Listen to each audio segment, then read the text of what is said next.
Καλησπέρα σε όλους σας. Να καλωσορίσουμε για άλλη μια φορά τον Δημήτρη τον Καζάκη, οικονομολόγο αναλυτή και ιδρυτικό μέλος του ενιαίου Πανελλαϊκού Μετώπου. Τον Δημήτρη τον Κυπριώτη, στρατηγό εν αποστρατεία, καλώς ήρθατε. Και το Θέμη το Συμβουλόπουλο, αλφα συντονιστής της Πολιτικής Γραμματείας.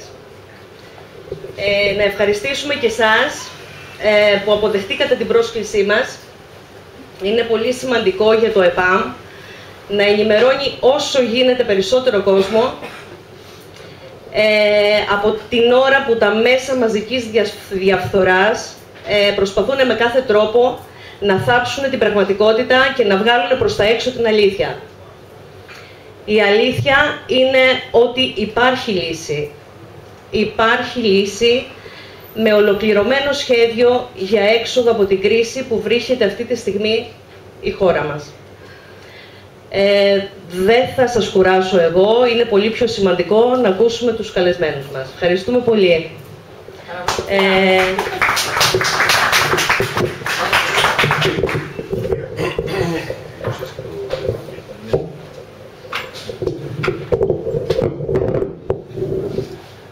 Κυρίες και κύριοι, καλησπέρα σας. Ευχαριστώ ιδιαίτερα τον Πυρήνα Σιτίας για την πρόσκληση αυτή και εσάς ιδιαίτερα που βρίσκεστε σήμερα εδώ.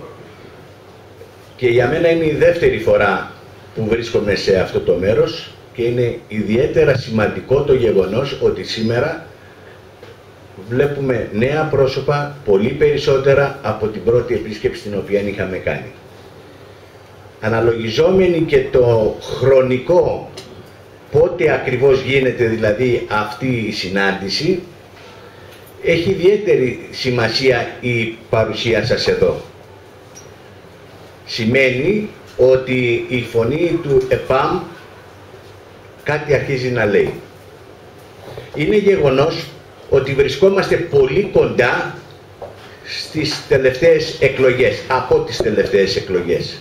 Και ίσως είναι λίγο παράξενο πως τόσο πλησιέστερα, τόσο πλησίως σε αυτές τις τελευταίες εκλογές που ανέδειξαν μια νέα κυβέρνηση με μεγάλη πλειοψηφία του ελληνικού λαού, να έχει ξεκινήσει το ΕΠΑΜ ένα οδηπορικό στην Ελλάδα, προσπαθώντας να ενημερώσει, όπως είπε και στην αγωνίστρια προηγουμένως, για την πραγματικότητα που συμβαίνει σήμερα στην ελληνική κοινωνία, στο πλαίσιο ακόμα των διαπραγματεύσεων που εξακολουθεί 3 μήνες σκληρά να διαπραγματεύεται η κυβέρνηση. Βέβαια, όπως γνωρίζουν όλοι, το αποτέλεσμα είναι εκείνο που κρίνει το πόσο σκληρά έγινε μία διαπραγμάτευση και το τι θα αποδώσει. Βρισκόμαστε λοιπόν σε αυτό το στάδιο. Όμως, η ανησυχία, αν θέλετε, του κόσμου, η σύγχυση η οποία επικρατεί, είναι λογικό να μας φέρνει και μας πάλι στο γνωστό δρόμο μας, δηλαδή στους δρόμους έξω. Γιατί? Γιατί πρέπει ο κόσμος να μάθει αν υπάρχει κάτι διαφορετικό από αυτό που σήμερα η κυβέρνηση, στη συνέχεια της προηγούμενης κυβέρνησης, έχει να επιδείξει. Αν μπορεί να αρθρωθεί ένας άλλος λόγος, μια άλλη πρόταση. Αμέσως στην επομένη των εκλογών, μάλλον στις παραμονές των εκλογών, το ΕΠΑΜ αποφάσισε με απόφαση των μελών του σε καθολική ψηφοφορία να μην συμμετάσχει στις εκλογές. Και αυτό δεν το έκανε έτσι τυχαία, το έκανε με τα πλήρου γνώσεως ότι θα πρέπει να μην εμποδίσει τα κόμματα τα αντιμνημονιακά και ιδιαίτερα, αν θέλετε, το ΣΥΡΙΖΑ να πάρει το μέγιστο των δυνάμεων για να φύγουν οι ξενόδουλοι από τους οποίους υπέφερε όλος ο ελληνικός λαός, όσα υπέφερε. Ο λαός είχε κάνει το καθήκον του στις προηγούμενες κυβερνήσεις μέσα από αγώνες. Μέσα από τους αγώνες των αγανακτισμένων, μαζί όλα τα κινήματα και τα κόμματα τότε. Μέχρι που κατεστάλλει δια της βίας αυτή η περίοδος. Και ήρθε η περίοδος της προηγούμενης κυβέρνησης, οπότε σταμάτησε ο αγώνας των αγανακτισμένων των πλατιών και τη θέση του πήρε το συστημικό πλαίσιο στο οποίο κινούνται τα κόμματα του Κοινοβουλίου. Και προκειμένου να δούμε τη λύση, ο λαός έδωσε στο κόμμα εκείνο που έφερνε την ελπίδα, ακόμα είναι ζωντανά, βλέπετε τα συνθήματα, η ελπίδα έρχεται. Η ελπίδα όμως έμεινε στη γωνία. Θα μου πεις, είναι πολύ νωρίς να το πούμε αυτό, μα η καλή μέρα από το πρωί φαίνεται. Όταν λέγαμε ως ΕΠΑΜ ότι μία αλλαγή στο πλαίσιο την οποία εμείς προσδοκούσαμε δεν μπορούσε να γίνει μέσα στους γνωστούς δρόμους, μέσα στους δρόμους της Ευρωπαϊκής Ένωσης, μέσα στους δρόμους της ΟΝΕ, της Ευρωζώνης.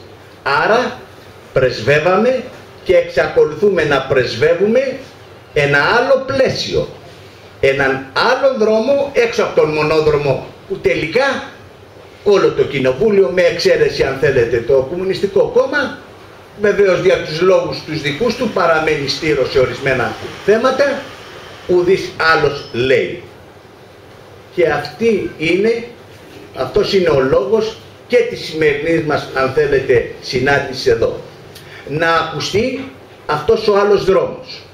Βεβαίως υπάρχουν ερωτηματικά, δηλαδή πώς αυτό θα γίνει.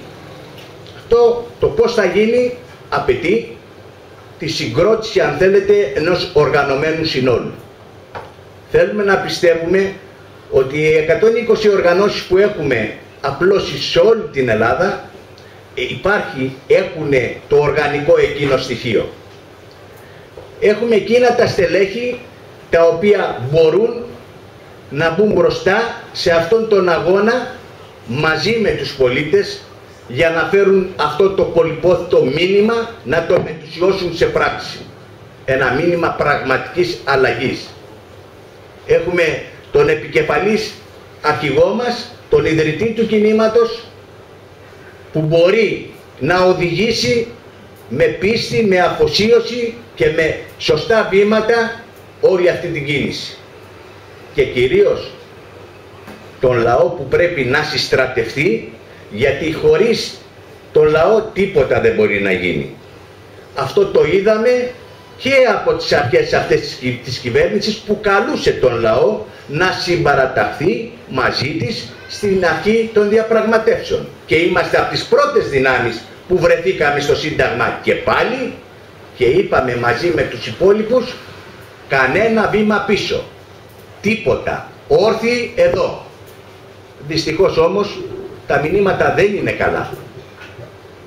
Τα μηνύματα που μέχρι στιγμής μας έρχονται μας οδηγούν σε αδιέξοδα. Βεβαίως μας λένε υπομονή. Εντάξει. Η ώρα της κρίσης όμως πλησιάζει. Για μια ακόμη φορά εμείς θα δείξουμε τον δρόμο που θα πρέπει να ακολουθήσει η ελληνική κοινωνία για να βγει από αυτή την κρίση. Πιστεύω ότι ο Δημήτρης ο Καζάκης θα δώσει όλα εκείνα τα στοιχεία και σε μια αναλυτική κουβέντα μαζί σας να φανούν όλα αυτά τα οποία προείπα. Δεν θέλω να μακρηγορήσω άλλο, γιατί υπάρχει πολύς διάλογος ο οποίος πρέπει να διεξαχθεί. Δίνω τον λόγο στον συναγωνιστή μου, το Θέμη Συμβουλόπουλο.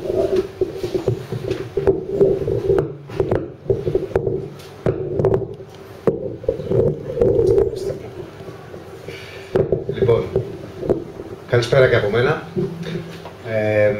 Ως συντονιστής και όλες της πολιτικής γραμματείας, να ευχαριστήσω από μεριάς μου όλο τον τομέα ουσιαστικά της Κρήτης, γιατί πραγματικά έχει γίνει μια εξαιρετική προσπάθεια σε μια μίνι περιοδία, να την πούμε έτσι, που ξεκίνησε από την Δευτέρα, πέρασε, ξεκινώντας από τα Δυτικά, από τα Χανιά, φτάνοντας σήμερα μέχρι εδώ και θα συνεχίσει και αύριο, παίρνοντας όλες τις μεγάλες τουλάχιστον πόλεις σε μια μίνι περιοδία όπου και εδώ ο πυρήνας της Σιτίας, πραγματικά πόσο μου λένε εδώ και ο Δημήτρης ο Κυπριώτης και τα παιδιά, είναι ιδιαίτερα ευίωνη αυτή η παρουσία, που επίσης ευχαριστούμε και εσάς για τη δική σας παρουσία εδώ. Εγώ θέλω να πω λίγα πραγματάκια για το ενιαίο παλαϊκό μέτωπο, το ΕΠΑΜ, το οποίο ιδρύθηκε μέσα στη φλόγα, να το πούμε έτσι, των πρώτων αυθόρμητων εκδηλώσεων που βγήκε ο κόσμος, ας το πούμε ελληνικός λαός, σε ένα μεγάλο μέρος του ελληνικού λαού, στις πλατείες, ιδιαίτερα στις μεγάλες πλατείες και ιδιαίτερα της πρωτεύουσας, την περίοδο που πλέον είχε αρκετά βαθιά συνειδητοποιηθεί από πολλούς από εμάς ότι τα πράγματα δεν περνάμε σε μια ομαλή περίοδο, δεν συνεχίζεται μια ομαλή περίοδος στη χώρα, αλλά μπαίνουμε σε μια εξαιρετικά ανώμαλη περίοδο, επηρεασμένη βέβαια από τη μεγάλη χρηματοπιστωτική κρίση που ήδη είχε ξεσπάσει από το 2007-2008, την παγκόσμια. Αυτή η κρίση δεν ήταν κάτι απλό, από όσο διαβάζουμε και από όσο και ο Δημήτρης ο Καζάκης με τις αναλύσεις του πάνω στα οικονομικά στοιχεία έχει τερματικό χαρακτήρα. Είναι μια κρίση η οποία μπορεί να προσομοιάσει μόνο με την κρίση του 1929-33 στις Ηνωμένες Πολιτείες τότε, με τη διαφορά ότι εκείνη η κρίση είχε ορίζοντα 3-4 χρόνων και τελείωσε. Εδώ είμαστε σήμερα στον 6ο χρόνο, η κρίση δεν φεύγει, είναι παγκόσμια, αλλά εδώ στην Ελλάδα έχει πάρει τη χειρότερη μορφή και βέβαια εις βάρος του ελληνικού λαού. Πάνω λοιπόν σε αυτές τις συνθήκες, πάνω στην, αν θέλετε, συνειδητοποίηση, αν θέλετε αίσθηση, συναίσθηση, βγήκε ο κόσμος μας στις πλατείες και εκεί επάνω συγκροτήθηκε το ΕΠΑΜ. Βρέθηκαν άνθρωποι οι οποίοι συνειδητοποίησαν τη μετατροπή της χώρας σε μια δουλοπαρικία του χρέους, τη βαθιά μετατροπή η οποία συμβαίνει ακόμα και σήμερα και θα συνεχίσει από όσο φαίνεται, πολύ δυστυχώς, πολύ λυπηρό αυτό, αν δεν κάνουμε κάτι, τη μετατροπή σε πλήρη απικία. Άρα π.χ. το ΕΠΑΜ την προσπάθεια συγκρότησης μιας κοινωνικοπολιτικής συμμαχίας, να το πούμε έτσι, από τα σπλάχνα του λαού, από ανθρώπους που δεν είναι στο μεγαλύτερο ποσοστό απλοί άνθρωποι, απλοί πολίτες, άνθρωποι της διπλανής πόρτας, που δεν είχαν απαραίτητα την κομματική εμπειρία ή την πολιτική εμπειρία. Την πολιτικοποίηση θα έλεγα ναι, γιατί αν δεν είχαμε την πολιτικοποίηση δεν θα ξεκινούσε αυτή η ιστορία. Λοιπόν, αυτό απηχεί, αυτή την προσπάθεια και βέβαια το κυριότερο, πέρα και πάνω από διαχωριστικές γραμμές, ψευδοαγγυλώσεις αν θέλετε, και αυτό είναι μια μεγάλη κουβέντα, ανάμεσα στα δεξιά, στα αριστερά, στα κέντρα, στα κεντροδεξιά και στα λοιπά. Όχι πως δεν υπάρχουν και όχι πως δεν τα σέβεται κανείς με κάποιο τρόπο, αν θέλει να το δει έτσι, αλλά στην παρούσα φάση θεωρούμε ότι όποιος αισθάνεται και πονάει αυτόν τον τόπο, όποιος είναι δημοκράτης πατριώτης, δεν έχει σημασία αν είναι αριστερός ή έχει καταβολές, έχει θέση, λόγο, αγώνα πάλι μέσα σε αυτό το μέτωπο. Και πάνω σε αυτά τα βασικά στοιχεία συγκροτήθηκε. Από εκεί και πέρα τα 5 προτάγματα που βγήκαν από το ενιαίο παλαϊκό μέτωπο με την ιδρυτική του διακήρυξη περιγράφονται με τα απλά 5 σημεία. Πρώτον, μιλάμε για μη αναγνώριση και μη διαγραφή ολόκληρου του χρέους.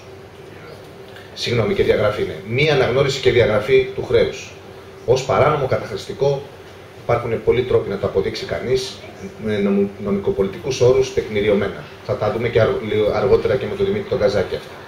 Με τη μη αναγνώριση και διαγραφή του χρέους, παράλληλα πρέπει να περάσουμε σε άμεσα μέτρα εθνικοποίησης του βασικού πυλώνα του τραπεζικού συστήματος, της Τράπεζας Ελλάδος δηλαδή, και των 4 εναπομείναντων τραπεζών. Θα δούμε και πώς θα είναι, αν θα είναι και στο τέλος λιγότερες ακόμα.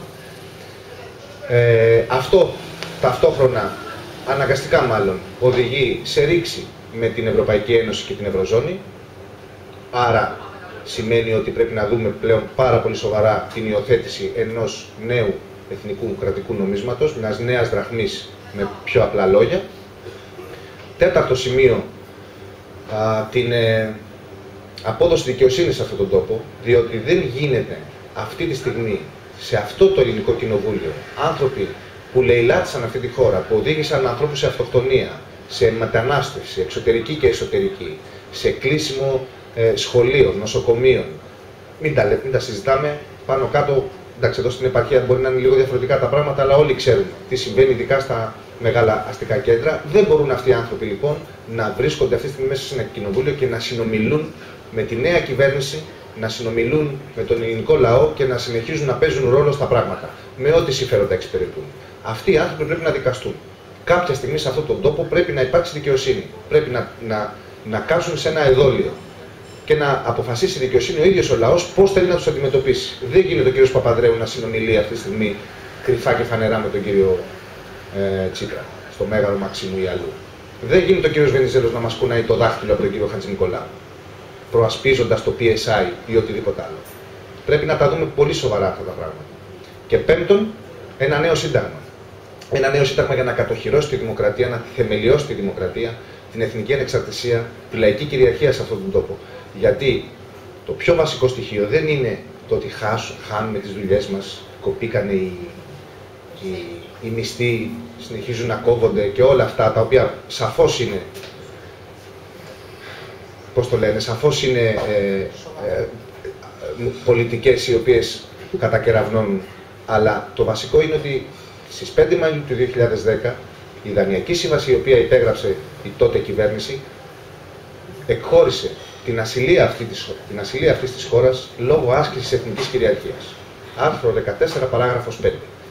Τα επόμενα μνημόνια και οι επόμενες δανειακές συμβάσεις, οι οποίες συνέχισαν και τα επόμενα χρόνια, προχώρησαν ακόμα περισσότερο. Βάλαν τα αγγλικά δίκαια, δημιουργήσαν ρήτρες απικίας, οικειοθελώς, ότι εμείς οικειοθελώς, οι δικές μας κυβερνήσεις οικειοθελώς το ζήτησαν αυτό, ούτως ώστε να ανοίξουν τα σχήρας τους οι δανειστές, οι εταίροι, παύλα εκβιαστές. Αυτή λοιπόν η συνειδητοποίηση, αυτό το πράγμα είναι αυτό που αναδεικνύεται μέσα από αυτή την κρίση και αυτό που από την πρώτη στιγμή εντόπισε, υπογράμμισε το ΕΠΑΜ, το ενιαίο παλαϊκό μέτωπο. Γι' αυτό βγήκανε και τα συγκεκριμένα 5 προτάγματα, γιατί από αυτό δεν μπορείς να ξεφύγεις με ομαλό τρόπο, με ομαλή μετάβαση. Ολοκληρώνοντας, σήμερα, μετά τις περασμένες εκλογές, τις τελευταίες εκλογές και τη νέα διακυβέρνηση, δυστυχώς, ανεξάρτητα προθέσεις, αν υπήρχαν καλές κακές προθέσεις, αυτό που παρατηρούμε και βλέπουμε είναι ότι απλά άλλαξε ο Μανολιός και έβαλε τα ρούχα του αλλιώς. Δηλαδή, άλλαξε το μνημόνιο και λέγεται τρέχουσα διευθέτηση, άλλαξε η Τρόικα και λέγεται θεσμοί, αλλάξανε τους τίτλους και οι πολιτικές, οι υφεσιακές, οι πολιτικές και τα μέτρα τα οποία παίρνονται συνεχίζονται. Και αυτό εκφράστηκε από τις 20 του Φλεβάρι στο περιβόητο Eurogroup εκείνης της ημερομηνίας, όπου το κοινό ανακοινωθέν που βγήκε και υπέγραψε και η ελληνική κυβέρνηση παρέδωσε, ζήτησε την παράταση βέβαια της Δανειακής Σύμβασης, αυτή που ορίωταν η σημερινή κυβέρνηση ότι είναι κατάπτυστη, αντισυνταγματική κτλ. Ζήτησε την παράταση για 4 μήνες και συμφώνησε και δεσμεύτηκε να πληρώσει το χρέος προς τους δανειστές πλήρως και εγκαίρως. Φαντάζομαι δεν το έχετε δει, γιατί είναι στα αγγλικά, βγήκε, θέλει μια μετάφραση, θέλει να το ψάξεις, να βρεις τι λέει ακριβώς το κείμενο αυτό. Απαγορεύονται οι μονομερείς ενέργειες για οτιδήποτε δημοσιονομικό, αλλά και για παραπάνω πράγματα, που δεν είναι μόνο δημοσιονομικά, γιατί, τέλος πάντων, θα τα πούμε και αργότερα. Και έτσι, όποιος διάβασε, όποιος έψαξε αυτό το κείμενο, κατάλαβε ότι εκεί τελείωσε η ιστορία με τις ευχές, με την πειθό της νέας κυβέρνησης που ευαγγελιζόταν ότι εμείς θα διαπραγματευτούμε, θα κάνουμε σκληρή διαπραγμάτευση. Στο έργο βέβαια το έχουμε ξαναδεί. Απλά πιστεύαμε ότι μια αριστερή κυβέρνηση, που μέχρι στιγμής εκείνη την ώρα είχε συμπεριφερθεί αρκετά αντιμνημονιακά, να το πούμε έτσι, θα έκανε τόσο γρήγορα αυτή την κολοτούμπα, αυτή την αλλαγή. Γι' αυτό το ΕΠΑΜ βγήκε κατευθείαν ξανά μπροστά, λες και δεν έχει περάσει μια μέρα, λες και δεν έχει αλλάξει τίποτα και θα συνεχίσει αυτό που ξεκίνησε 4 χρόνια. Με τη διαφορά ότι αυτή τη στιγμή ο χρόνος τελειώνει. Δεν υπάρχουν άλλα περιθώρια, ο λαός μας είναι πάρα πολύ κουρασμένος, έχει μπουχτίσει 4-5 χρόνια από αυτή την ιστορία και πρέπει κάποια στιγμή να μπει ένα τέλος. Αυτό πρέπει να το δούμε όλοι πάρα πολύ σοβαρά, να πάρουμε την ιστορία στα χέρια μας. Είναι αυτό που λέμε από την αρχή. Σταματάω εδώ, ολοκληρώνω. Σας ευχαριστώ πάρα πολύ και δίνω το μικρόφωνο στον Δημήτρη τον Καζάκη και να πούμε επίσης ότι με το τέλος της ομιλίας αυτό που έχει σημασία να γίνει είναι να αναπτυχθεί ένας διάλογος, δηλαδή να υπάρξουν ερωτήσεις, διευκρινήσεις για όλα αυτά που θα ακουστούν. Σας ευχαριστώ πάρα πολύ.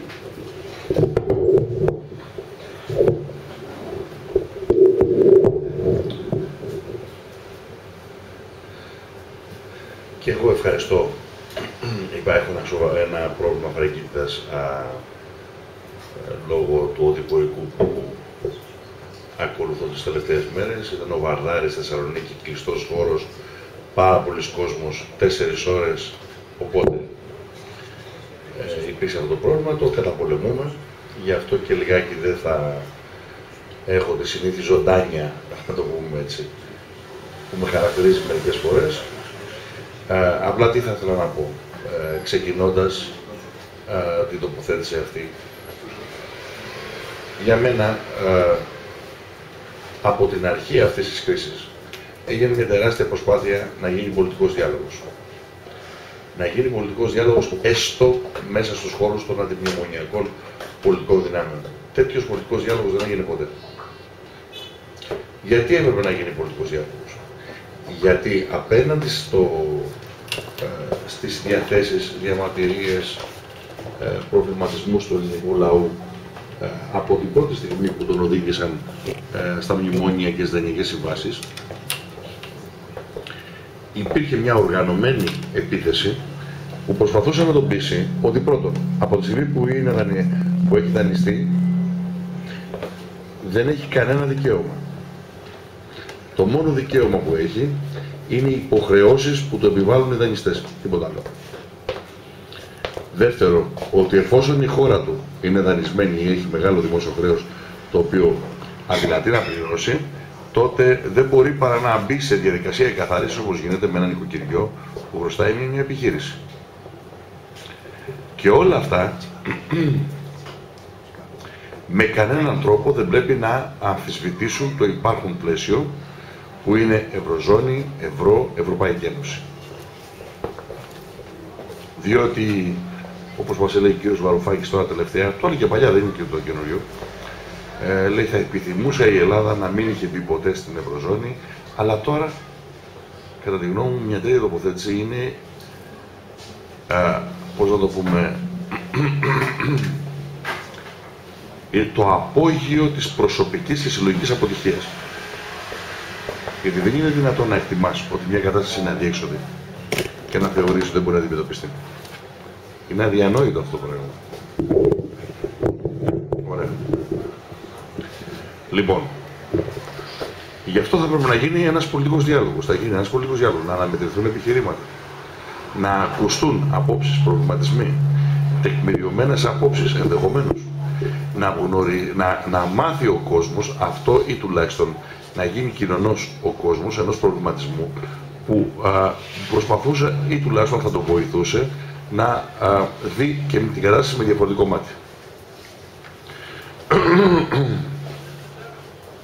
Θυμάμαι το καλοκαίρι του 2011, πλατεία Συντάγματος, 15.000 κόσμο. Η συζήτηση των οικονομολόγων, αν και ένας από εμάς δεν ήταν οικονομολόγος, ήταν ο κ. Κατρούγκαλος, συνταγματολόγος. Η συζήτηση τελικά είχε δεν είχε, κατέληξε στο ζήτημα της διαπραγμάτευσης. 2 από τους 4 υποστήριζαν διαπραγμάτευση, μέσα εντός πλαισίων. 2 άλλοι υποστήριζαν ότι κοιτάξτε, η μόνη διαπραγμάτευση που μπορεί να γίνει είναι αφού πρώτα έχει καταγγείλει. Δεν γίνει διαφορετικά. Οι 2 που υποστήριζαν ότι δεν μπορεί να γίνει διαπραγμάτευση παρά μόνο ξεκινώντας με την καταγγελία ήταν ο κ. Κατρούγκαλος και εγώ. Οι άλλοι 2, ο κ. Σακαλώτος και ο κ. Βαρουφάκης, λέγανε πάμε και θα παίξουμε το παιχνίδι της πίθους. Τότε είχαμε βάλει το εξής βασικό ερώτημα. Ωραία. Πας να διαπραγματευτείς. Πόσο αντέχεις για τη διαπραγμάτευση? Πού είναι η κόκκινη γραμμή σου? Πότε φτάνεις στο τέλος της διαπραγμάτευσης? Δηλαδή, όταν σε βάλουν αυτές τις διαπραγμάτευσεις, εσύ τι θα κάνεις? Θα πληρώνεις το χρέος? Γιατί αν το πληρώνεις το χρέος, τότε είναι μαθηματικά βέβαιο ότι θα σε πάνε εκεί που θα σε πάνε, σε δημοσιονομικό στραγγαλισμό, και θα σου επιβάλλουν τη χειρότερη δυνατή συμφωνία που μπορεί να σου επιβάλλουν. Δεν υπήρξε απάντηση. Η απάντηση ήταν, με συγχωρείτε, κάτι μεταξύ θρησκοληψίας και ιδροληψίας. Με το που θα εμφανιστούμε εμείς στην ευρωπαϊκή σκηνή θα τους πείσουμε. Εγώ από την επιστήμη μου και από την εμπειρία μου ξέρω ότι δεν είναι θέμα πειθούς, είναι θέμα συμφερόντων που υπερασπίζεται το εκάστοτε πολιτικό προσωπικό. Αν τα συμφέροντα των τραπεζών ή αν τα συμφέροντα των λαών ή οτιδήποτε. Εκεί νομίζω, αυτό νομίζω δοκιμάστηκε τους 3-4 μήνες, κατά τη γνώμη μου δοκιμάστηκε ουσιαστικά τις πρώτες 2 εβδομάδες μετά τις εκλογές. Δοκιμάστηκε δηλαδή η δυνατότητα να διαπραγματευτούν με όλη την καλή πρόθεση με τους Ευρωπαίους, χωρίς αναγκαστικά να πάμε σε ρήξη ή να συγκρουστούμε ή οτιδήποτε. Και απέτυχε παταγωδός. Απέτυχε παταγωδός, όχι απλά μόνο γιατί οδηγούμαστε σε μια υπογραφή μιας συνολικής ρύθμισης ή διευθέτησης, είναι ο νέος όρος, που αρέσει. Λοιπόν, διευθέτηση του ζητήματος Ελλάδας που θα είναι πολύ χειρότερος από αυτά που έχουν υπογράψει ήδη ή που έχουν επιβληθεί ήδη στη χώρα, και όχι τόσο θα είναι χειρότερος γιατί η κυβέρνηση δεν ξέρει να μείνεται διαπραγματεύεται, γιατί πολύ απλά βαθαίνει η κρίση της Ευρωζώνης, τα συμφέροντα είναι πολύ πιο επιτακτικά και αδίστακτα του τραπεζικού καρτέλ, να το πούμε έτσι, της Ευρωζώνης, και επομένως οι απαιτήσεις απέναντι για τη λαιλασία της χώρας αλλά και συνολικότερα των λαών είναι ακόμη πιο επιθετικές. Επομένως, το βασικό πρόβλημα που μπαίνει είναι το εξής.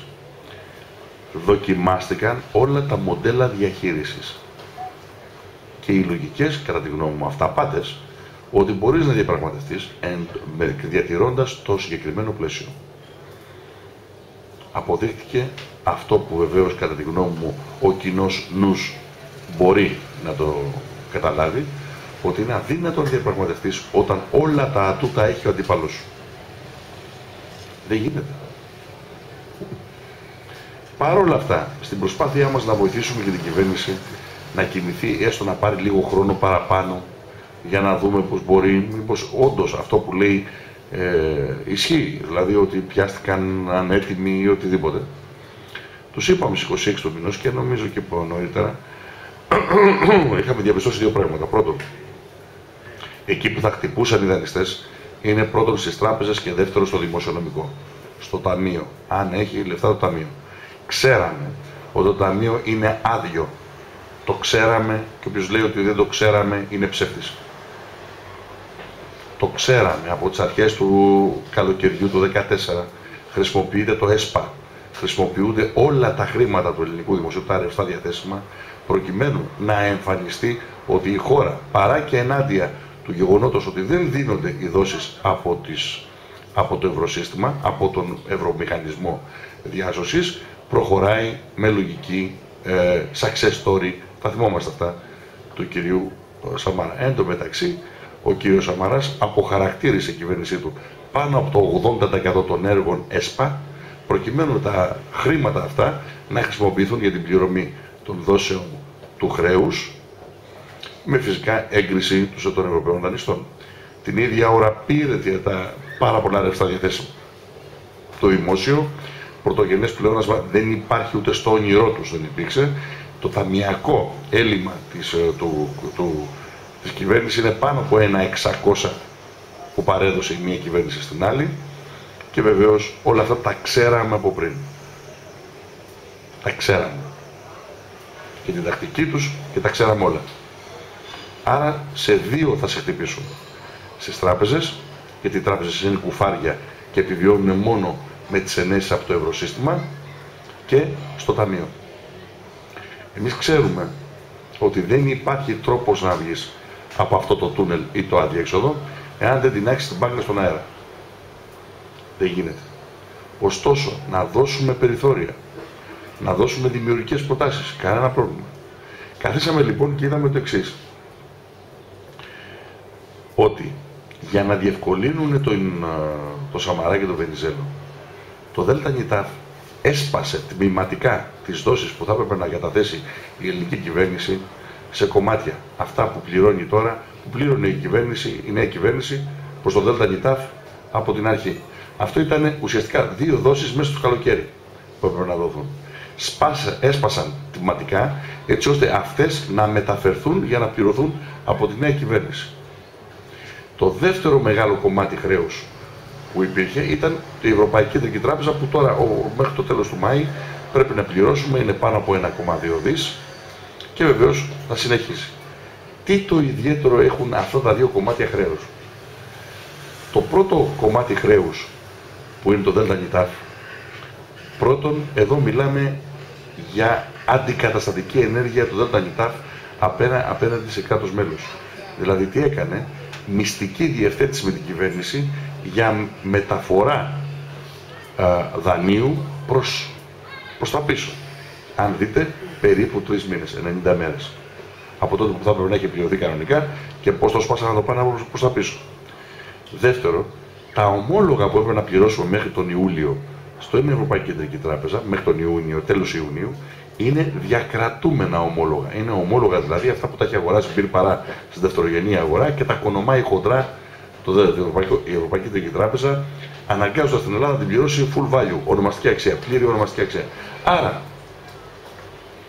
η κυβέρνηση έπρεπε να κάνει το εξής απλό πράγμα. Αυτή ήταν η πρότασή μας προς το οικονομικό επιτελείο.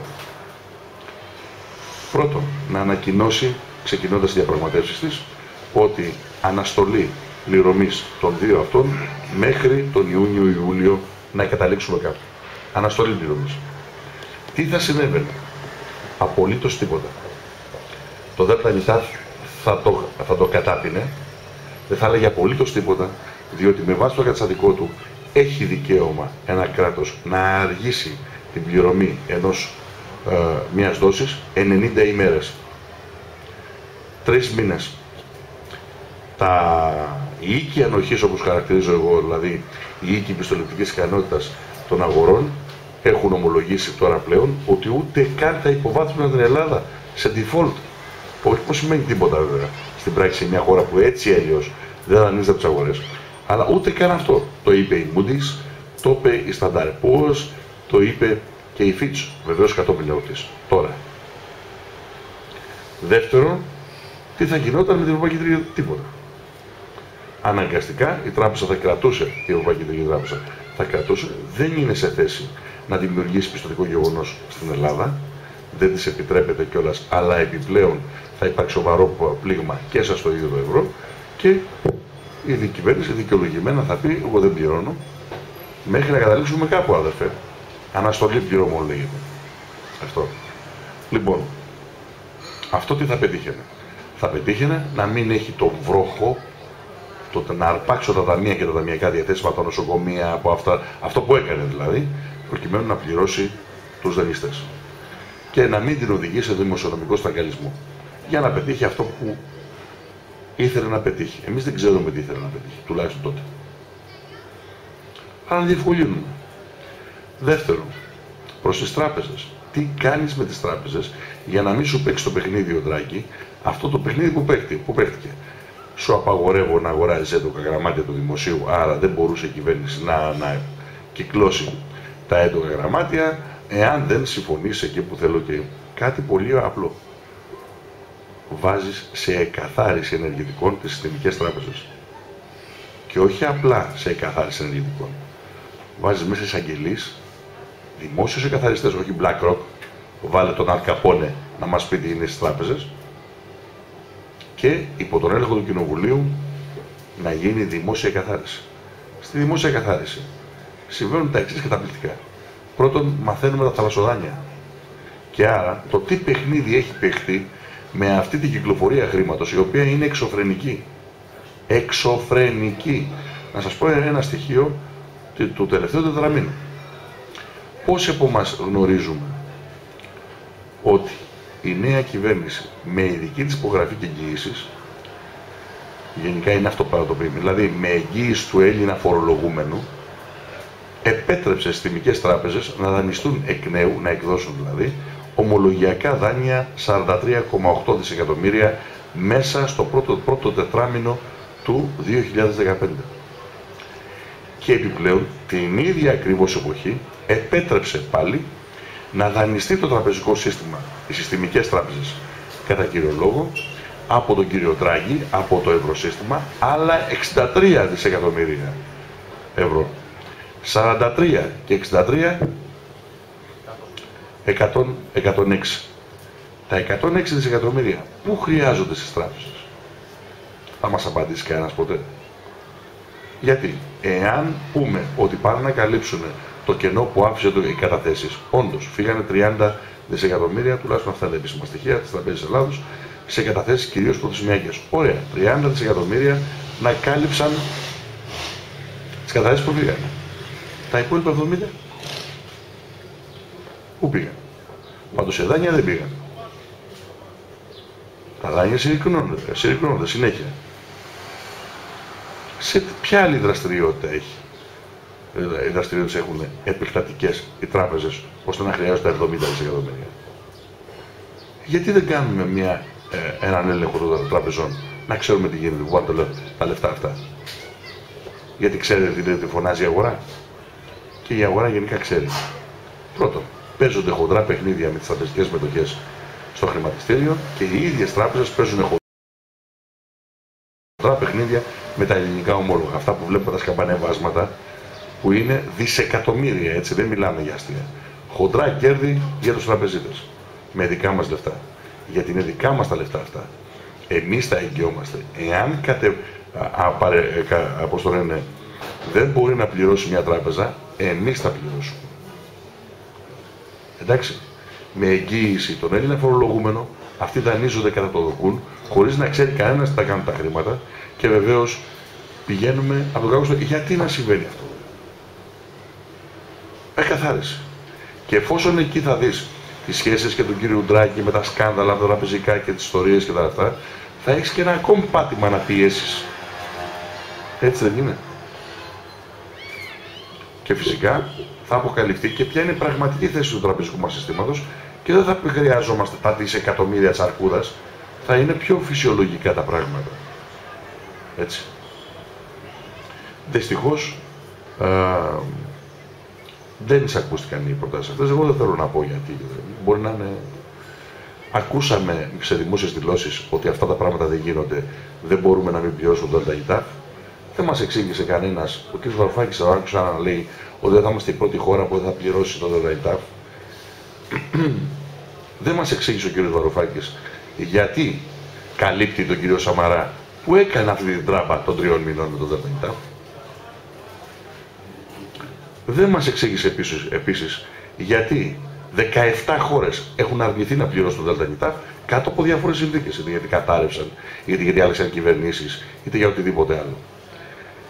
Και γιατί η κυρία Λαγκάρ τι είπε, η μαντάμ του ΔΕΛΤΑ. Αν δεν πληρώσει η Ελλάδα, θα είναι η πρώτη ανεπτυγμένη χώρα που δεν πληρώνει. Γιατί εμείς υποτίθεται ότι είμαστε στο κλαμπ των ανεπτυγμένων χώρων. Πόσες χώρες ανεπτυγμένες έχουν καταφύγει στο ΔΕΛΤΑ?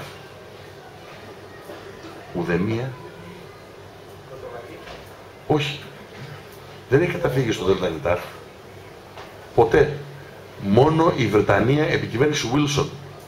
Αλλά και πάλι δεν ήταν καθώς κυδαιμονίας.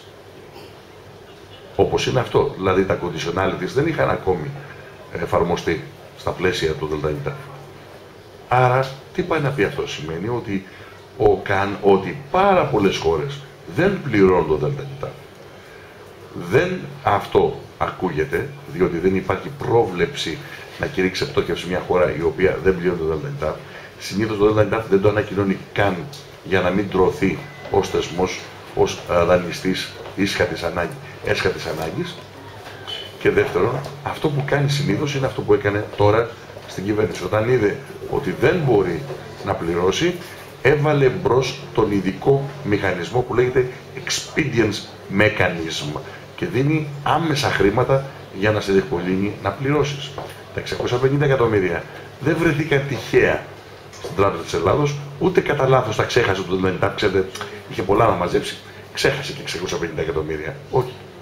Είναι αυτό που λέγεται, μπείτε στο site του ΔΕΛΤΑ, θα δείτε πώς λειτουργεί αυτός ο μηχανισμός συγκεκριμένα. Και έτσι έπεσε, κατά τη γνώμη μου, η κυβέρνηση, το ήθελε, είναι δευτερεύον, στην παγίδα του δημοσιονομικού στραγγαλισμού. Αυτή τη στιγμή, μετά τις 25 του Μάη, υπάρχουν κόκκινα σε όλα. Δεν υπάρχουν χρήματα, δεν είναι δυνατόν να ανακάμψει ο ευρύτερος δημόσιος τομέας κάτω από οποιασδήποτε συνθήκες, ακόμη και αν κλειστεί η συμφωνία, που θα κλειστεί. Το θέμα είναι πόσο σε βάρος μας θα είναι αυτή η συμφωνία. Δεν συζητάει κανένας ότι δεν θα είναι σε βάρος μας. Αυτό είναι σίγουρο. Το θέμα είναι πόσο σε βάρος μας θα είναι. Λοιπόν, οπότε το θέμα μας είναι ότι ακόμη και αν δοθούν τα λεφτά αυτά από τους δανειστές, δεν είναι ούτε καν αρκετά για να πληρώσουμε το υπόλοιπο του χρέους, που το βαρβάτο κομμάτι του ξεκινάει από Ιούλιο-Αύγουστο. Μόνο στο καλοκαίρι θέλουμε περίπου 16 δισεκατομμύρια να καλύψουν το χρέος μας. Και αυτοί, αν θα μας δώσουν τα 7,8 συν 1,2 δισεκατομμύρια. Πού θα βρεθούν τα λεφτά που έχουν πάρει τα δομικά διαθέσιμα? Προφανώς από φόρους, δεν γίνεται διαφορετικά. Και φόρους που θα χρειαστεί να τους πάρουν άμεσα, με άμεση απόδοση. Γιατί δεν μπορούν να περιμένουν στο τέλος του οικονομικού έτους να δουν τι θα εισπράξουν. Πρέπει να τους πάρουν άμεσα. Να γιατί και μελετάνε διάφορα άμεσης απόδοσης μέτρα για τα δημοσιονομικά. Βεβαίως, επειδή η κατάσταση της Ελλάδας, του Έλληνα φορολογούμενου και γενικά της οικονομίας είναι γνωστή ποια είναι και δεν υπάρχουν πλέον διαθέσιμα ούτε φοροδοτική ικανότητα, και αυτό θα αποτύχει.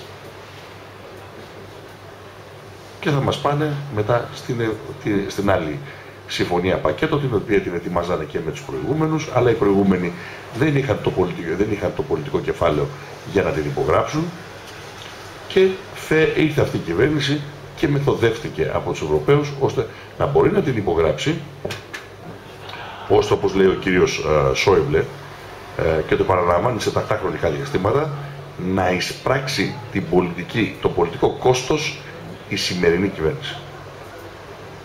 Αυτός είναι ο σχεδιασμός τους. Απέναντι σε αυτό υπάρχουν δύο τρόποι αντιδράσεις. Με ευχολόγια. Κάπου, κάπως, κάποτε θα υπάρξει ρήξη. Τρία πουλάκια. Και ο δεύτερος τρόπος είναι να υπάρξει σχέδιο αναμέτρησης με αυτή την ιστορία, με τα συμφέροντα που αφορούν τους δανειστές και την Ευρωζώνη. Σχέδιο σημαίνει ότι πρέπει πρακτικά, άμεσα και με δεδομένη κατάσταση της ελληνικής οικονομίας και της κοινωνίας, να ξέρεις τι πρέπει να κάνεις αύριο το πρωί. Αντί για αυτό όμως, ακούμε μια φοβερή φιλολογία, η οποία προσπαθεί να μετατρέψει την υποχώρηση της κυβέρνησης σε υποχώρηση του ελληνικού λαού. Αν κάνουμε οτιδήποτε άλλο, θα θεωρηθεί εχθρική κίνηση από τους Ευρωπαίους. Ζαμάν φου. Με συγχωρείτε δηλαδή. Εάν δεν θεωρείται εχθρική κίνηση το ότι κάθε χρόνο πεθαίνουν 13 με 14.000 άνθρωποι περισσότεροι, επίσημα στοιχεία, ληξιαρχείου, έχουμε χάσει περίπου 6 με 8 έως και 10.000 κάθε χρόνο γεννήσεις πέφτουν κάτω. Αυτό ακόμη και η Διεθνή Σύμβαση για τη Γενοκτονία θεωρείται γενοκτονία ενός λαού. Το γεγονός ότι ένας στους δύο Έλληνες δεν έχει δουλειά σήμερα. Δεν έχει δουλειά και δεν έχει και προοπτική για δουλειά, με εξαίρεση αυτά τα άθλια προγράμματα επιδοτούμενα της Ευρωπαϊκής Ένωσης, της λειτουργούμενης επιδοτούμενης απασχόλησης. Επιδοτούμενη ποια απασχόληση, ποια επιδότηση κτλ. Λοιπόν, ένας στους δύο στην κατάσταση αυτή δεν έχει βρεθεί ποτέ ξανά η ελληνική κοινωνία. Ποτέ ξανά η ελληνική οικονομία από τότε που καταγράφονται στοιχεία από το 1867. Και αν αυτό δεν θεωρείται εχθρική ενέργεια σε βάρος μας, μας απασχολεί τώρα τι θεωρούν αυτή η εχθρική ενέργεια. Δεν ξέρω. Τι πρέπει να γίνει και τι θα έπρεπε να έχει μπορούσε να γίνει. Κατά τη γνώμη μου, ο ευθύς δρόμος είναι ο καλύτερος σε αυτές τις περιπτώσεις. Διότι στην κατάσταση πόλωσης που έχουμε βρεθεί, και αυτό δεν έχει να κάνει με την Ελλάδα και την Ευρωζώνη, έχει να κάνει με την παγκόσμια κρίση, ο τρόπος που δομείται και κλιμακώνει την παγκόσμια κρίση, τα πράγματα είναι ξεκάθαρα. Ή θα γίνουμε και θα παραμείνουμε απικία, οπότε ξεχάστε το. Δεν πρόκειται να μείνει τίποτα όρθιο εδώ. Αυτό πείραμα που διεξάγεται αυτή τη στιγμή στη χώρα είναι πώς αρπάζουμε τα πάντα από μια χώρα χωρίς να έχει προηγηθεί πόλεμος. Πώς κάνουμε ό,τι κάνανε στη Λιβύη, ό,τι κάνανε στο Ιράν, ό,τι κάνανε σε οπουδήποτε αλλού έκανανε με όρους πολεμικής επέμβασης, μόνος που στη δική μας περίπτωση θέλουν να το πετύχουν χωρίς προηγούμενο πόλεμο. Αυτό δεν σημαίνει ότι θα καταλήξουμε σε πόλεμο. Απλά λέω ποιο είναι το πείραμα που διεξάγεται σήμερα. Πειραματίζονται πως ένας λαός οικειοθελώς παραχωρεί την πατρίδα του, παραιτείται από την κρατική του υπόσταση. Αυτό που παρατηρούμε. Αυτό είναι το σύριαλ που βλέπουμε από την αρχή. Δεν είναι μόνο τώρα, κλιμακώνεται αυτή η ιστορία. Άρα το πρώτο πράγμα που πρέπει να κάνουμε είναι να αποφασίσουμε πού ακριβώς διαπραγματευόμαστε. Μέσα σε ποια πλαίσια πάμε να διαπραγματευτούμε. Εάν διαπραγματευτούμε μέσα στα πλαίσια της Ευρωπαϊκής Ένωσης και του Eurogroup, τότε εμείς ως χώρα δεν έχουμε δικαιώματα. Το Σύνταγμα, άρθρο 28, λέει ότι διέπει τις διεθνείς μας σχέσεις, διέπουν τις διεθνείς μας σχέσεις 4 βασικές προϋποθέσεις. Πρώτον, σεβασμός στα ανθρώπινα δικαιώματα. Δεύτερον, δεν καταλύεται το πολίτευμα της χώρας, ούτε απειλείται. Τρίτον, ισοτιμία. Τέταρτο, αμοιβαιότητα. Κανένα από αυτά τα 4 στοιχεία δεν διέπει τις σχέσεις μας αυτή τη στιγμή με την Ευρωπαϊκή Ένωση και την Ευρωζώνη. Δεν αναγνωρίζει καν τη δυνατότητα της χώρας μας να έχει ισότιμη σχέση και όρους αμοιβαιότητας στο Eurogroup ή στην Ευρωπαϊκή Ένωση. Άρα πού πάμε, αδέρφια? Να διαπραγματευτούμε με ποιον? Αυτούς που μας θεωρούν δεδομένα ότι είμαστε απικιάτος. Το πηγιούγκια. Ψήφισε ο ελληνικός λαός. Και λοιπόν θα αλλάζουν πολιτική, επειδή ψηφίζει ο κάθε λαός. Κάθε φορά που ψηφίζει ο λαός θα αλλάζουν πολιτική. Τι πράγματα αυτά? Αυτό είναι. Πού πάμε? Ο κύριος Ντέκλαν Κοστέλο, ο οποίος αυτός διαμορφώνει την πολιτική για την Ελλάδα, όχι μόνο, για την Πορτογαλία και για άλλες χώρες, θα αποφασίσει τι θα γίνει σε αυτή τη χώρα. Ένας γραφειοκράτης έμιστος των Βρυξελών, απολυταρχία στην καλύτερη της. Και υποτίθεται μετά μιλάμε για ευρωπαϊκό πολιτισμό που ξεπήδησε από το διαφωτισμό, που μιλούσε για δικαιώματα, μιλούσε για τη δυνατότητα των λαών της αυτοδιάθεσής του και του κάθε λαού κτλ. Και που βεβαίως σήμερα δεν υπάρχει κανένα τέτοιο δεδομένο. Μπορούμε να ξεφορτωθούμε αυτό το χρέος? Μπορούμε να το ξεφορτωθούμε αυτό το χρέος? Μπορούμε. Και ναι, μεν εμείς κάποιοι τρελοί, παλαβοί, γραφικοί, πέστε τους όπως θέλετε, το λέγαμε τότε από την αρχή αυτής της κρίσης, σήμερα το φωνάζει η διεθνής κοινότητα. Η κυρία Ζωή Κωνσταντοπούλου έκανε την Επιτροπή για την Αλήθεια του Χρέους. Σε αυτήν, κατά τη γνώμη μου, προσωπική μου γνώμη, δεν άκουσα τίποτα καινούριο με εξαίρεση την ομιλία του κυρίου Σέφορα, ο οποίος ήταν ο ειδικός επιτετραμένος στα ζητήματα εξωτερικού χρέους του ΟΗΕ. Έδρα Γενέβη. Ήρθε επί τούτου να πει τι ο άνθρωπος αυτός, ότι τον Απρίλιο του 2014 καταθέσανε πρόταση στην ελληνική κυβέρνηση, όπου της δίνανε την τεκμηρίωση προκειμένου η ελληνική κυβέρνηση, τότε κυβέρνηση Σαμαρά και Βενιζέλου, να καταγγείλει το χρέος ως παράνομο και να σταματήσει το σύνολό του να το πληρώνει. Αυτό επανέλαβε και στην ομιλία του στην συγκεκριμένη επιτροπή.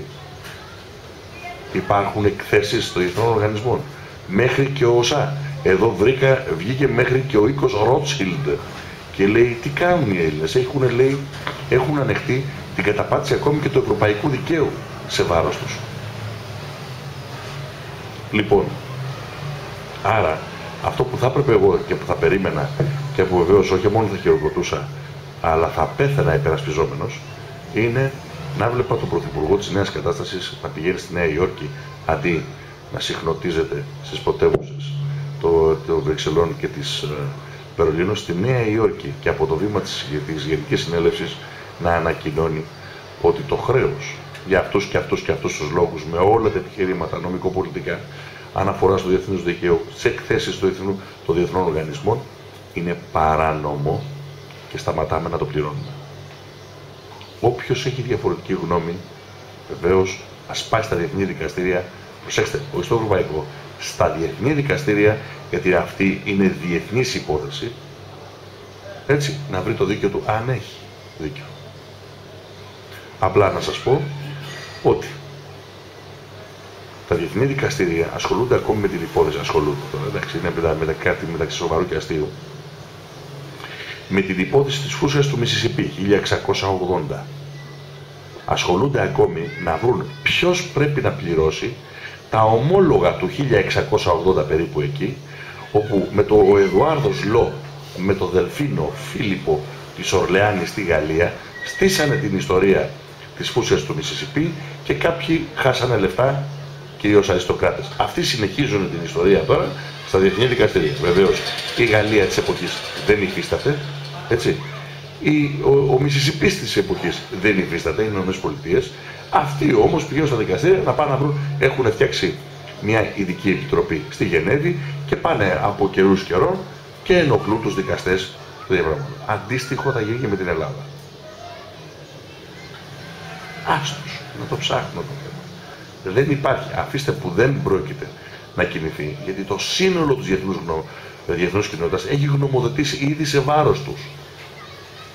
Δεν υπάρχει φορέας για ανθρώπινα δικαιώματα ή συλλογικά δικαιώματα, δεν υπάρχει φορέας διεθνούς δικαίου που να μην έχει γνωμοδοτήσει ήδη σε βάρος αυτών που έχουν επιβάλει το καθεστώς αυτό που έχουν επιβάλει στη χώρα. Άρα έχουμε όλα τα επιχειρήματα να πούμε ως εδώ. Τελειώσαμε. Τελειώσαμε. Ως εδώ. Τι θα γίνει?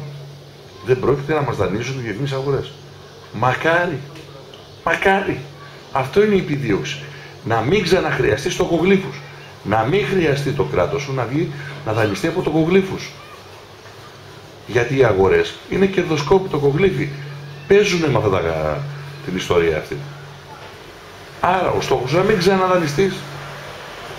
Μπορούμε να μην ξαναδανειστούμε. Βεβαίως. Πότε? Όταν έχουμε τη δυνατότητα να δημιουργούμε το δικό μας χρήμα και να χρηματοδοτούμε εμείς την οικονομία μας χωρίς να συσσωρεύουμε χρέος. Αυτό έχει, ξέρει, λέει η επιστήμη και η διεθνής εμπειρία. Παράδειγμα. Η Ιαπωνία έχει το μεγαλύτερο, υψηλότερο δείκτη δημόσιου χρέους στον κόσμο. 320%. Τολμά κανείς να βάλει την Ιαπωνία σε κατάσταση default ή να την υποτιμήσει? Κανένας. Γιατί? Το 98% του χρέους της είναι σε γεν, εθνικό νόμισμα, κόβει και πληρώνει. Και το ενδιαφέρον ποιο είναι? Δεν έχει πληθωρισμό. Το ανάποδο έχει αποπληθωρισμό. Δηλαδή έχει σοβαρό πρόβλημα αποπληθωρισμού, προσπαθεί να το αναχαιτήσει με 1000 τρόπους. Γιατί έχει πρόβλημα αποπληθωρισμού? Γιατί έχει τρομακτική παραγωγική ανάπτυξη. Δηλαδή ο δείκτης παραγωγικότητας έχει εκτιναχθεί. Και άρα όσο χρήμα και να κόβει και να το πετάει στα δάνεια, επειδή είναι δικό της χρήμα και επειδή το χρέος αυτό ανακυκλώνεται εντός της οικονομίας, δεν παράγει ούτε καν πληθωρισμό. Και θα το θέλουν οι Ιάπωνες. Δηλαδή δεν θέλουν πληθωρισμό, θέλουν κάποιους δείκτες να αρχίσουν να ανεβαίνουν για να δώσουν τα περιθώρια στη μικρά και μεσαία επιχείρηση, κατά κύριο λόγο, που αυτή συμπιέζεται πολύ περισσότερο, να αυξηθούν τα περιθώρια κέρδους για να μπορεί να επιβιώσει στην αγορά ένα των πολύ μεγάλων επιχειρήσεων, οι οποίοι έχουν εξαγωγικό προσανατολισμό και παίρνουν τα κέρδη από το εξωτερικό. Ενώ οι εσωτερικές επιχειρήσεις, οι επιχειρήσεις που είναι μικρές, αυτές είναι που συμφλίβονται ιδιαίτερα από τον αποπληθωρισμό. Γιατί όταν πέφτουν οι τιμές κάτω από το κανονικό, κάτω από το μέσον όρο της οικονομίας, ποιος συμφλίβεται? Αυτός που αναγκάζεται να μειώσει συνέχεια τα περιθώρια κέρδους, ώστε να μπορεί να επιβιώσει. Ποιος είναι αυτός που έχει τις λιγότερες δυνατότητες να συμπιέσει τα περιθώρια κέρδους? Ο μικρός. Οι πολυεθνικές, οι ιαπωνέζικες πολυεθνικές πηγαίνουν στο εξωτερικό και λαιλατούν άλλες χώρες. Και ό,τι χάνουν από το εσωτερικό της ιαπωνικής οικονομίας, το κερδίζουν απ' έξω. Να, γιατί και οι δικοί μας δεν πολύ νοιάζονται κοντομινάδες ιστορίες, Βαρδινογεννέ κτλ. Για τον αποπληθωρισμό που έχει δεχτεί αυτή τη στιγμή η χώρα. Είμαστε στον 3ο χρόνο αποπληθωρισμού. Γιατί? Πρώτον, γιατί δόξα τω Θεώ ο κρατικός κορβανάς δεν είναι καλά. Αβέρτα, κουβέρτα, τρελά λεφτά. εκατοντάδες δισεκατομμύρια. Τσάπα και βερεσέ. Και από την άλλη, έχουν κάνει τις business και τις στείλουν τις business στην γύρω περιοχή. Είναι ανεμειγμένοι στο λαθρεμπόριο πετρελαίου από το Χαλιφάτο μέχρι Σαουδική Αραβία. Είναι ανεμειγμένοι στο λαθρεμπόριο ανθρώπινων ψυχών με τους μετανάστες και όλα αυτά τα πράγματα. Πορνεία, όπλα, ό,τι θέλετε. Είναι μέσα και έχουν τις τράπεζες για να ξεπλένουν το χρήμα. Εξού για τα τρελά ποσά που χρειάζονται οι τράπεζες και δεν εξηγείται τι χρειάζονται τόσα πολλά λεφτά. Έτσι. Λοιπόν, άρα πώς μπαίνουμε στο εθνικό νόμισμα? Το εθνικό νόμισμα, για να μπεις τη νέα δραχμή, γιατί καταλαβαίνουμε, έτσι, εθνικό κρατικό νόμισμα, χρειάζεσαι 6 με 8 μήνες από τη στιγμή που τους χαιρετήσεις. Για να μπεις. Δεν μπαίνεις στο Σαββατοκύριακο.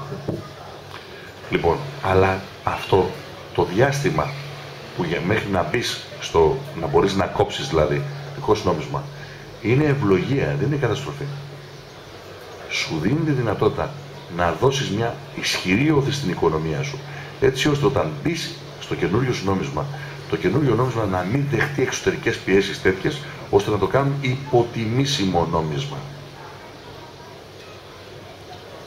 Πώς μπορείς να το κάνεις? Από την πρώτη στιγμή μπορείς να εφαρμόσεις την πολιτική Ντράγκη με μια διαφορά. Ποια πολιτική Ντράγκη εννοώ?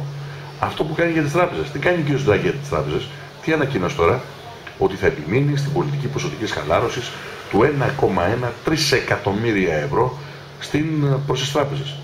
Τι σημαίνει ποσοτική χαλάρωση στις τράπεζες? Να το πούμε απλά. Έρχεται μια τράπεζα που αντιμετωπίζει δυσκολίες, πάει στον κύριο Ντράγκη, λέει, σου πουλάω αυτά τα ομόλογα κρατών που έχω αγοράσει χρονιά.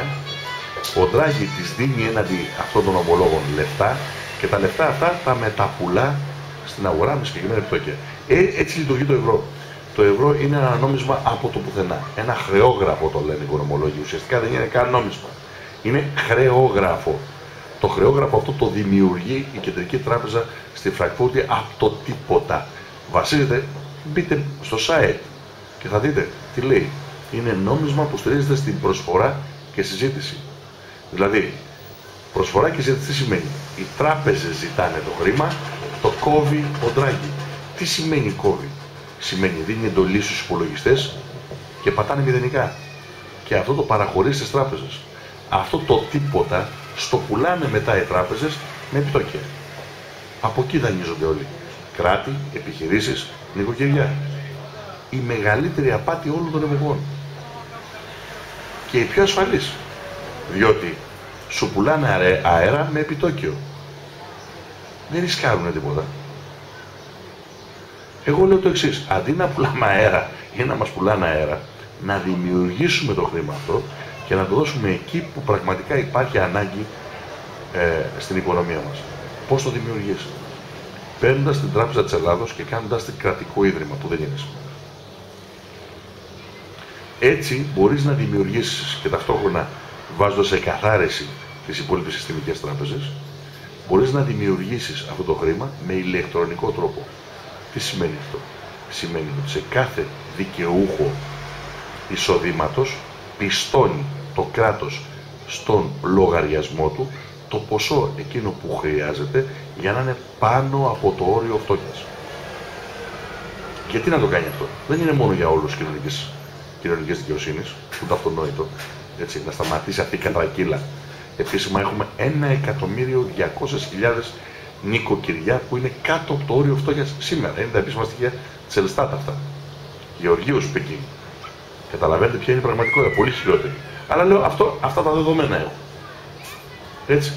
Λοιπόν, και ταυτόχρονα οι οικογένειες που έχουν ανήλικα παιδιά αντιμετωπίζουν πραγματική εξαθλίωση. Για κάθε ένα παιδί η επιβίωση επιβαρύνεται της οικογένειας κατά 300 ευρώ κατά κεφάλι ανά μήνα. Ελστάτ πάλι. Αυτά τα δύο πράγματα μαζί με τους συνταξιούχους πρέπει να αποκατασταθούν και μπορούν να αποκατασταθούν άμεσα. Με βασικό εισόδημα που προέρχεται από το κράτος. Πιστώνοντάς το σε λογαριασμό ταμιευτηρίου και χρησιμοποιώντας έναντι του λογαριασμού αυτού μία κάρτα που λέγεται πιστωτική, όχι πιστωτική κάρτα, σαν την κάρτα ATM, λέγεται debit card στην ουσία και είναι, συνδέει το πρόσωπό σου με το συγκεκριμένο λογαριασμό. Γιατί όμως με την κάρτα?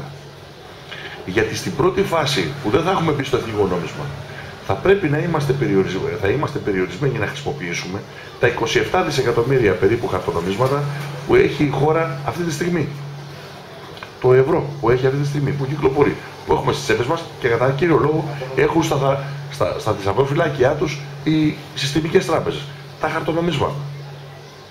Επειδή ο Ντράγκη φυσικά δεν πρόκειται να μας δώσει επιπλέον και υποθέτω ότι και εμείς δεν μπορούμε να κόψουμε επιπλέον, δηλαδή δεν θα βρούμε το απαραίτητο χαρτί και όλα αυτά τα πράγματα στο νομισματικοπείο μας για να κόψουμε, αν το βρούμε, περιττώ να σας πω τι θα γίνει. Λοιπόν, οπότε τι κάνεις?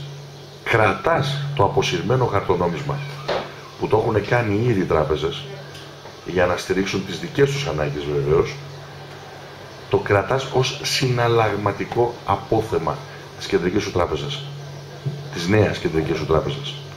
Και τις συναλλαγές, ενώ δεν απαγορεύεις να γίνονται με χαρτονόμισμα, τις ενισχύεις και με την debit card, ώστε να μπορεί να χρησιμοποιηθεί ο λογαριασμός για να ενισχύσει τον τζίρο στην αγορά. Γιατί θέλεις αυτό το φυσικό χαρτονόμισμα συναλλαγματικό απόθεμα? Γιατί πρέπει να αντιμετωπιστεί το εμπορικό σου έλλειμμα. Το εμπορικό έλλειμμα αυτή τη στιγμή είναι υπηρεσιών και εμπορευμάτων, είναι περίπου στα 6 δισεκατομμύρια. Όμως, επειδή θα είμαστε σε μετάβαση, έτσι, οφείλουμε να υπολογίσουμε, πώς λέμε, το χειρότερο δυνατό σενάριο. Και έτσι, να υποθέσουμε ότι το εμπορικό έλλειμμα διπλασιάζεται. Πάμε στα 12 δισεκατομμύρια δηλαδή. Αλλά με δεδομένο ότι αυτή τη στιγμή έχουν αποσυρθεί ήδη περίπου τα 20 από τα 27 δισεκατομμύρια χαρτονομίσματα από τις τράπεζες, αυτό είναι επαρκές συναλλαγματικό απόθεμα για να αντιμετωπίσουμε το εμπορικό μας έλλειμμα πριν μπει η παραγωγή full μπροστά και αρχίσουν οι υποκαταστάσεις των εισαγωγών, πριν αρχίσει αλλάζει η μορφολογία μέσω της παραγωγής ανασυγκρότησης της οικονομίας. Χωρίς να έχουμε προβλήματα. Χωρίς να έχουμε προβλήματα. Φυσικά, από τη στιγμή που εγώ μπορώ να χρηματοδοτήσω την ανάπτυξή μου, δεν με πειράζει να έχω έλλειμμα στο κράτος. Γιατί δεν με πειράζει? Γιατί στο βαθμό που αυτό το έλλειμμα ανακυκλώνεται στην οικονομία με όρους εισοδήματος, απασχόλησης, τζίρου και επενδύσεων, δεν παράγει πληθωριστικά φαινόμενα.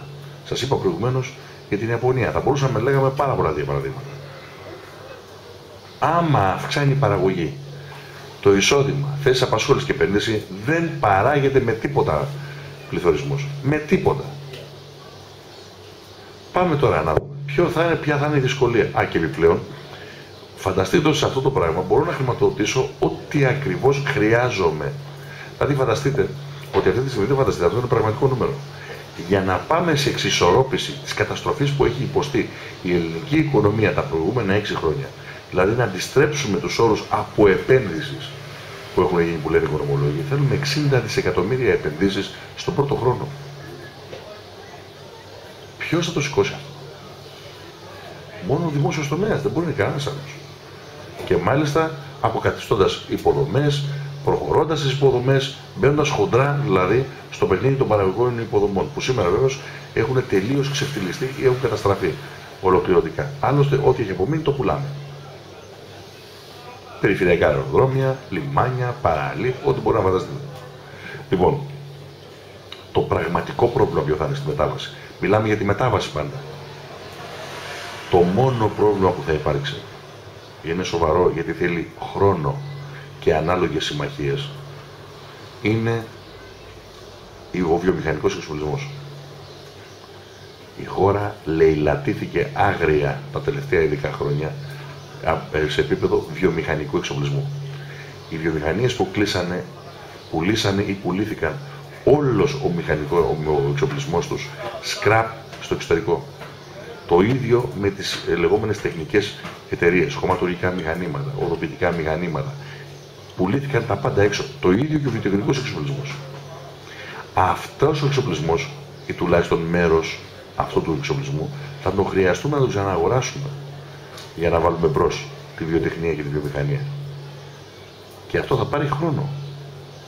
Γιατί πρέπει να βρούμε τις κατάλληλες διακρατικές συμφωνίες με τους κατάλληλους όρους, ώστε να πάρουμε τον εξοπλισμό που χρειαζόμαστε, να ενισχύσουμε εκείνους τους κλάδους που θέλουμε να ενισχύσουμε για να μπορεί να αναπτυχθεί η βιομηχανία και η βιοτεχνία. Αυτή ήταν η δυσκολία. Δεν έχει καμία άλλη δυσκολία στη διαδικασία μετάβασης. Κοιτάξτε, γιατί εντάξει, εγώ δεν θεωρώ για παράδειγμα ότι η δυσκολία θα είναι, ας πούμε, να μην έχεις, ας πούμε, 420 διαφορετικά είδη chips, εκ των οποίων ένα έχει πατάτα. Το να μου λείψουν αυτά δεν αλλάζει η ζωή μου, ίσα ίσα βελτιώνει τη ζωή μου. Έτσι. Λοιπόν, δεν το θεωρώ κόστος αυτό το πράγμα για μένα. Μπορεί κάποιος να το θεωρήσει, αλλά εγώ το θεωρώ αυτό κόστος. Ίσα ίσα το να αδειάσουν τα ράφια από τέτοιου είδους προϊόντα κάνουν χώρο για τα δικά μας προϊόντα. Και βεβαίως από την πρώτη στιγμή οφείλει να εφαρμόσεις επιλεκτική προστασία του εγχώριου παραγωγού. Επιλεκτική, γιατί? Όχι, δεν θέλεις να προστατεύεις τα πάντα. Ό,τι σκατολοίδια έχεις, ας πούμε. Επιλεκτική σημαίνει ποιες είναι οι δυναμικές μου πηγές ανά της παραγωγής που θέλω να δώσω έμφαση εγώ. Πρωτογενής τομέας.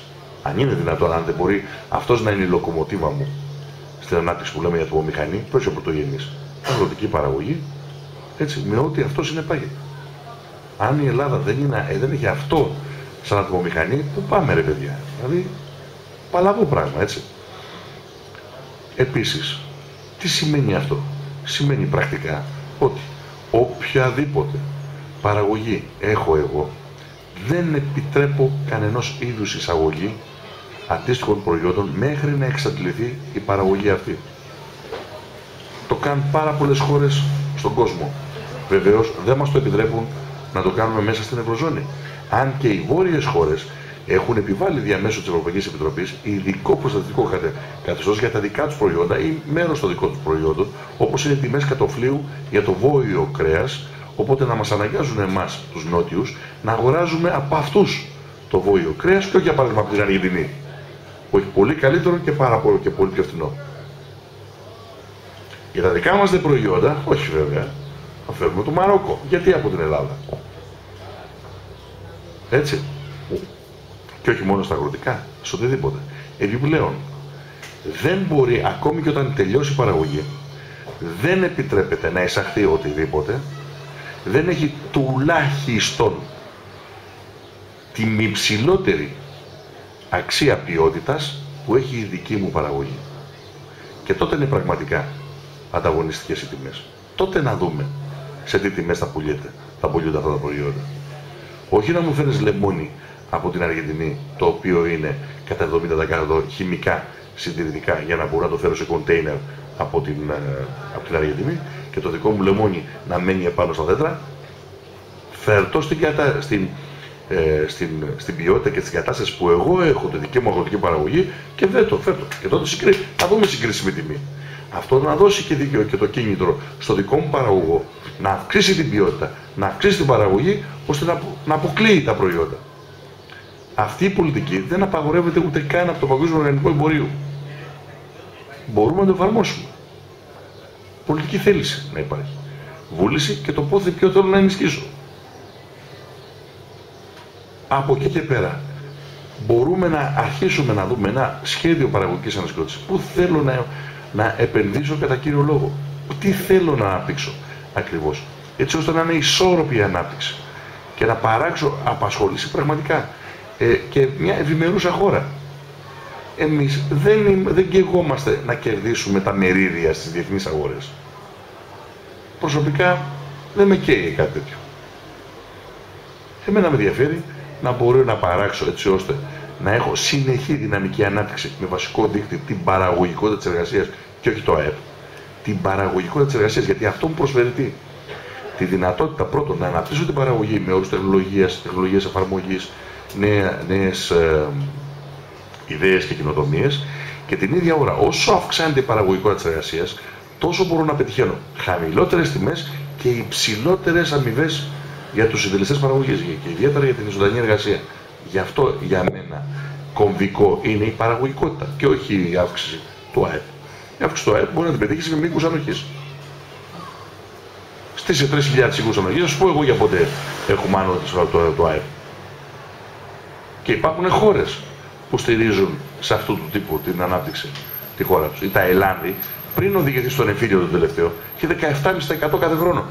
Η Παγκόσμια Τράπεζα μας την είχε πρότυπο οικονομικής ανάπτυξης. Ναι, αλλά 37% του παιδικού της πληθυσμού εκπορνεύεται για να επιβιώσει η οικογένεια. Τέτοια ανάπτυξη. Μας το είχε πει και ο κ. Χρυσοχοΐδης, θυμάστε, όταν ήταν Υπουργός Ανάπτυξης στην κυβέρνηση Παπανδρέου. Μας έλεγε ότι τέτοιες, μέσα την Ινδοκίνα έχει πάει ποτέ ξανά στην Ινδοκίνα ή στην Ινδονησία. Τέτοιου τύπου αν είναι δυνατόν. Λοιπόν, με αυτόν τον τρόπο μπορούμε να πετύχουμε τους 6 πρώτους μήνες πριν την εισαγωγή του νομίσματος, πριν την εισαγωγή του εθνικού κρατικού νομίσματος, μια τέτοια δυναμική όθηση στην ελληνική οικονομία, ώστε η ισοτιμία που θα αποφασιστεί για το νόμισμα να είναι βράχος και να μην είναι υποτιμήσιμη. Εδώ δύο λέξεις και να το διώσουμε εδώ να το κουβεντιάσουμε. Επειδή λέγονται πολλά για τις υποτιμήσεις και θα γίνει χαμός, για υποτιμία κτλ. Υπάρχουν δύο τρόποι για να διαμορφωθεί η ισοτιμία ενός νομίσματος. Ο ένας, προσφορά και ζήτηση στις διεθνείς αγορές συναλλάγματος. Το πετάς στις αγορές συναλλάγματος και βλέπεις που κάθεται η πηγή. Ανάλογα με τις επιθέσεις του κερδοσκόπου, πώς διαμορφώνεται η προσφορά και ζήτηση. Όπως γίνεται τώρα αυτή τη στιγμή με το ευρώ. Έτσι. Με όλα τα νομίσματα λίγο πολύ έτσι γίνεται. Ανάλογα τι προτιμούν οι κερδοσκόποι ως αποθεματικό νόμισμα και πώς χρησιμοποιούν τις επιθέσεις σε άλλα νομίσματα ώστε να κερδίσουν επιπλέον μεταφέροντας κεφάλαια από το ένα στο άλλο. Μας ενδιαφέρει να έχουμε ένα τέτοιο νόμισμα σε αυτό το πακέτο αγορών Forex? Όχι. Διότι δεν μας ενδιαφέρει να έχουμε τραπεζικούς κολοσσούς που παίζουν κερδοσκοπικά παιχνίδια στις διεθνείς αγορές. Τουλάχιστον εμείς δεν έχουμε τέτοια λογική οικονομίας, δεν βλέπω για ποιο λόγο και σε τι συμφέρει έναν λαό να έχουμε τέτοιου τύπου οικονομία. Άρα πάμε στο δεύτερο τρόπο. Ο δεύτερος τρόπος καθορισμού ισοτιμίας είναι επιλέγω την ισοτιμία ως κράτος στο κεντρικό μου με την έκδοση του συγκεκριμένου νομίσματος και την υποστηρίζω με τη δουλειά του λαού και την οικονομία. Αν η οικονομία μου βαδίζει δυναμικά μπρος, οι διαφορετικοί κυρίως δείκτες, επενδύσεις, εξωτερικά ελλείμματα, απασχόληση, τότε το νόμισμα γίνεται βράχος. Απόδειξη, η Κυπριακή Λίρα. Από το 1977 μέχρι που μπήκε στο ευρώ, η Κυπριακή Λίρα ήταν βράχος νόμισμα